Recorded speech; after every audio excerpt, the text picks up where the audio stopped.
'Twas the week before Christmas. Oh my, gas prices had dropped. I'm taking this run at about 8 miles over. I hope I don't see a cop. I don't have any more lyrics after that, but I just thought of that in the last 5 minutes. I apologize for it being a little bit loud, but that's the way Slambo rolls, baby. She's kind of loud. She's quiet, but she's loud. A lot of that is because the trunk is open and there's no insulation back there. I think half the back seat is up. Whatever. Thought I'd take a run today. I haven't driven Slambo in a few weeks. My kid knocked a whole bunch of the pop rivets out of the air dam around Thanksgiving when we had snow. He hit a little snow, boop, boop, boop, boop, boop, popped all the rivets out. Not a good thing. So it took me a while to get them drilled out again and put bigger rivets in. Everything is good. And like magic, I'll show you a picture of the new rivets right here. Anyway, it's been a while since I've spoken about Slambo, since I've shared any news. And in that time, the price of gas has just boom, dropped. Why is that? I don't know. Well, no, I do know. Everybody knows what's going on. There's too much oil in the country right now. The oil is stacking up, and the price of gasoline is plummeting. I don't know what it is in your neck of the woods, but I've seen it below $2.20. I think it was a Costco where it was really, really cheap. I'm like, oh man, I need to fill up, but I didn't need gas. You know what? When I fill up Slambo next week, I'm going to Costco. Real early in the morning to avoid those insane crowds on a weekday. Oh wait, it's Christmas week. There's going to be crowds anyway. Anyhow, so this is my stream of consciousness. And I just want to ask, what do you think about gas prices? Are they going to stay this low? Are they going to go lower? Are they going to dip a little bit and then boom, rebound? How quick is that going to happen? What it comes down to right now is we're pumping a ton of oil out of the Bakken shale. And it's got to go someplace. Into storage or something. Those tankers are full. I watch them roll by on the train all the time, the train tracks. I see the oil trains roll by. It's insane. Meanwhile, OPEC figured, the heck with the Americans. We're not going to cut back on production. We're going to make it tough for those shale producers because if we can drive them out of business, they'll cut back on the amount that they're pumping, and consequently the price will go up anyway, and we'll just wait them out. It's all a waiting game. That's kind of how I see it. In addition to the fact that ISIS has control of a lot of oil in Iraq, and they're dumping it for next to nothing. So, I'm not a political guy. You know that. Just wanted to share some ideas, get your opinions. I want to hear you sound off in the comments down there. Tell me what you think, and I'll come back in a couple of days with a follow-up video. Slambo, she's rolling pretty well. I got a bunch of work I need to do with her yet. My best tanks so far were in the 45 miles per gallon range back in the summertime, and you can hear it's really loud. Well, some of that noise is coming off the shifter.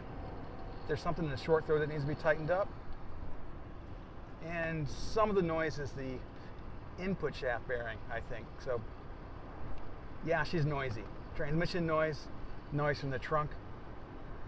But she handles well for just having a cheap eBay strut brace and cheap eBay springs. There's one big thing I need to straighten out in the suspension. That is literally, I need to straighten out the rear camber because the back tires are cambered in. It's negative camber, right? When the tops tip in, it's really bad. So we're gonna put some doodads in there and fix it. Some folks will say, oh, all you need is some washers or something. Nah, I'm gonna do it right. I'm not gonna do it with washers. Exhaust wise, nice and quiet with a Walker Quiet Flow now. The coffee can was the first thing we ditched, and we had another aftermarket for a while that was leaky, and it got real loud and rusted, and I had to ditch that right away. Went to the Walker, and I'm real happy with that. The one big project we have coming up this winter is replacing the exhaust manifold, the stock original exhaust manifold cat, with a MagnaFlow aftermarket header cat. It's not really a speed piece, it's just an OEM replacement really, but what it's going to allow us to do is to drill a hole to add a bung, which will place a third O2 sensor. It will be a wideband O2 sensor that will feed the air fuel gauge, which will give me constant feedback as to where we are and how much fuel we're using. Because the trick to getting the most miles out of this baby is keeping it in the zone, keeping it in lean burn. So right now here you get real quiet.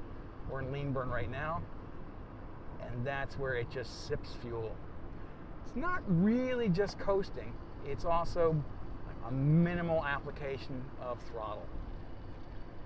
So looking forward to getting that done. More than likely it won't happen until there's snow on the ground. We can get it into the garage, but that's where that's at. This is a little experimental video, just a ramble. I'm gonna just pretty much throw it up on YouTube the way it is. I'll cut it a little bit.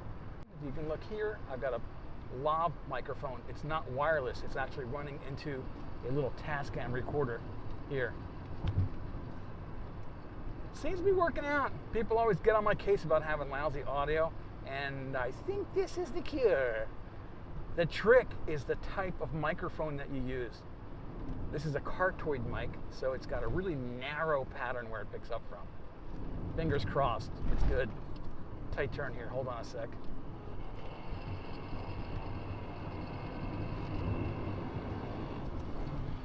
Ooh, shifter's a little stiff this morning. Thankfully I didn't miss. Oh, speaking of the shifter, there's a short throw in here, right? It's a B&M short throw, and the best 20 bucks I think I spent was on the Energy Suspensions poly bushings in the shifter. Really tightens things up. Changes the way the car feels, 100%. You can see the seats, they are the least expensive, take that for what it is, the least expensive street Sparcos you can buy. They recline. The fabric is rather austere. I've got some plans for that. I came back from SEMA with all kinds of crazy plans for this, and gee, all it takes is money and something, resources to make it happen.